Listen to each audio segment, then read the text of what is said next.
देवियों, सज्जनों, विद्वत जनों, संत महात्मा, भारतवर्ष के समस्त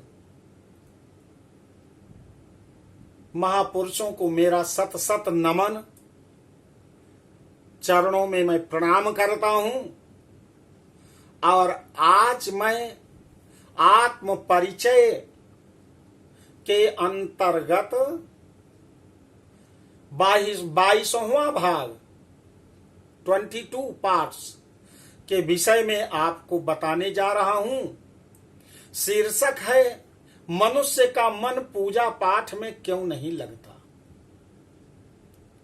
मनुष्य का मन पूजा पाठ में क्यों नहीं लगता।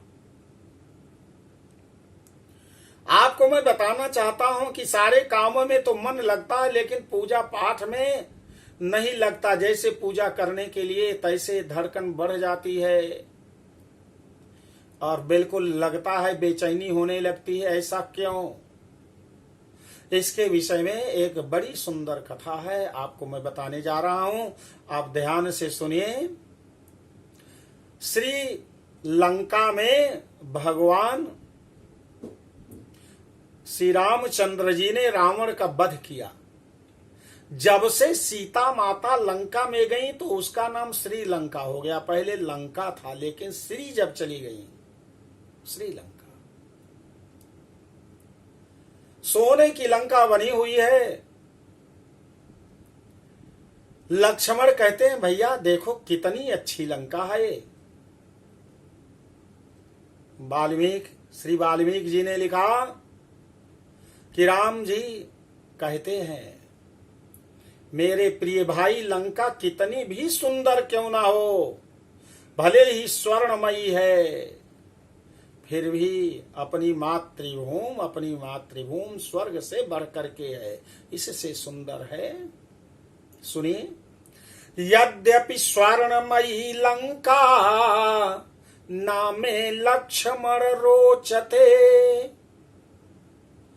यद्यपि स्वर्णमयी लंका नामे लक्ष्मण रोचते। जननी जन्मभूमिश्चा स्वर्गादपि गरीयसी। जननी जन्मभूमिश्चा स्वर्गादपि गरीयसी। हे लक्ष्मण, यद्यपि यह स्वर्णमयी लंका है, लेकिन मुझे रुचिकर नहीं लगती, क्योंकि जननी और जन्मभूमि स्वर्ग से भी बढ़कर के है। श्री गोस्वामी तुलसीदास जी ने कहा कि जन्म भूमि मम पुरी सुहावनी। उत्तर दिशि सरजू बह पावनी। जन्म भूमि मम पुरी सुहावनी। उत्तर दिशि सरजू बह पावनी। मेरी जन्मभूमि बहुत ही सुहावनी है।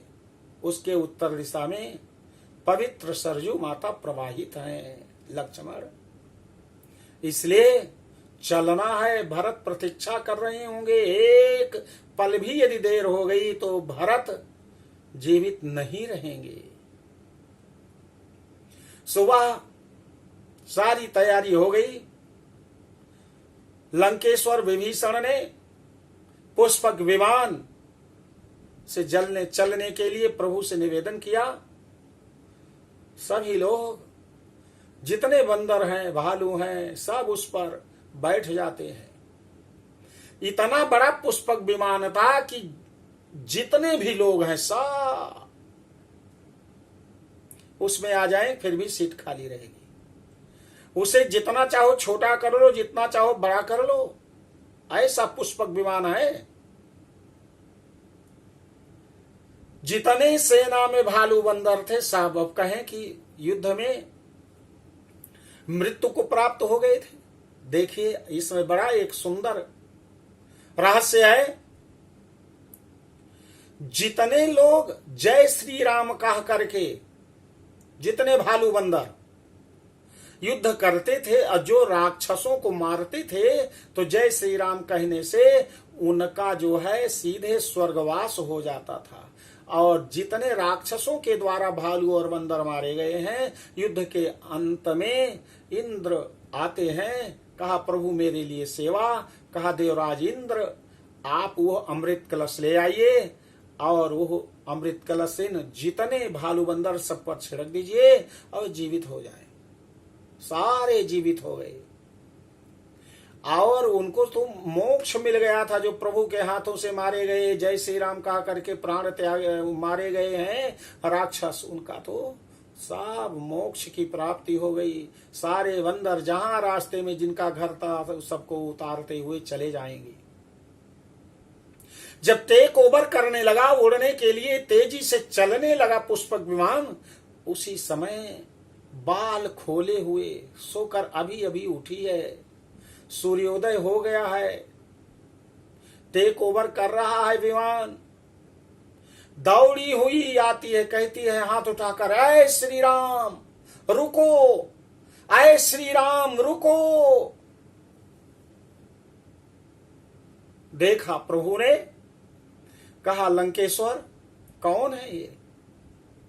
कहा प्रभु ये मेरी भाभी जी हैं। कहा आपकी भाभी मंदोदरी को तो मैं पहचानता हूं। कहा यह कुंभकर्ण की पत्नी है, आज इनका उठने का समय हुआ है। हमारे भाई कुंभकर्ण को तो बीच में ही रावण ने जगा लिया था। कुंभकर्ण जहां उनका शयन कक्ष था, बगल में ही उनकी पत्नी का भी बेड था और बीच में ऐसा पार्टीशन था, वो साउंडलेस था। कोई भी ध्वनि हो तो डिस्टरबेंस नहीं होगी, क्योंकि नगाड़े बजा करके शोरगुल करके जगाया था कुंभकर्ण को, लेकिन उनकी पत्नी नहीं जगी थी। आज उसकी नींद पूरी हुई है। प्रभु जब आप जा रहे हैं तो वो आपसे कुछ प्रश्न करना चाहती है। तुरंत कहा रोक दो, अभी जो है बात करनी है हमें आपकी भाभी जी से। तुरंत पुष्पक विमान रुक गया, वो समीप पहुंची। जानते उसका नाम? उसका नाम था निद्रा देवी।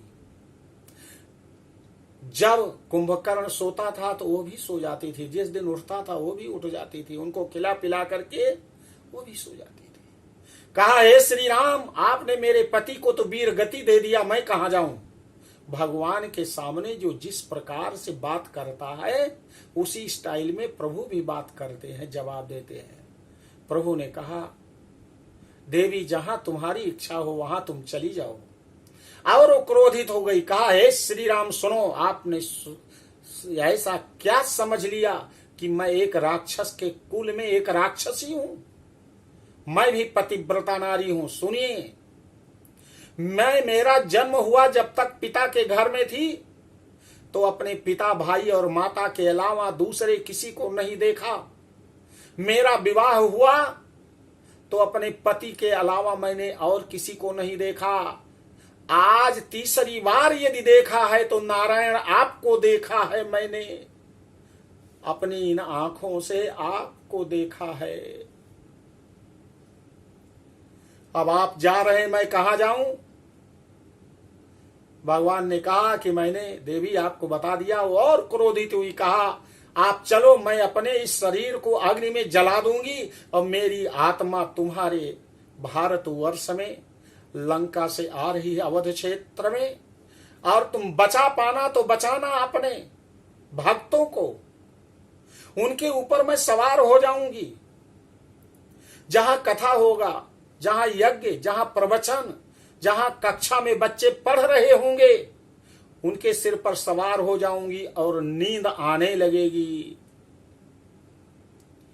मेरा नाम निद्रा देवी है। उसने योग माया से योग अग्नि प्रज्वलित किया और अपने को जला दिया।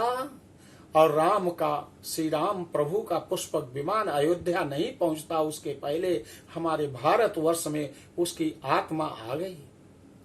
और आज जहां कथा होती है, जहां प्रवचन होता है, जहाँ यज्ञ होता है, जहाँ पूजन होता है, वहां आप जाओ तो तुरंत नींद जरूर आने लगती है। भले नींद की गोली खाने के बाद जिनको नींद नहीं आती, वे कथा में प्रवचन में बैठेंगे तो वहां पर झपकी आने लगती है। वो निद्रा देवी का प्रभाव है।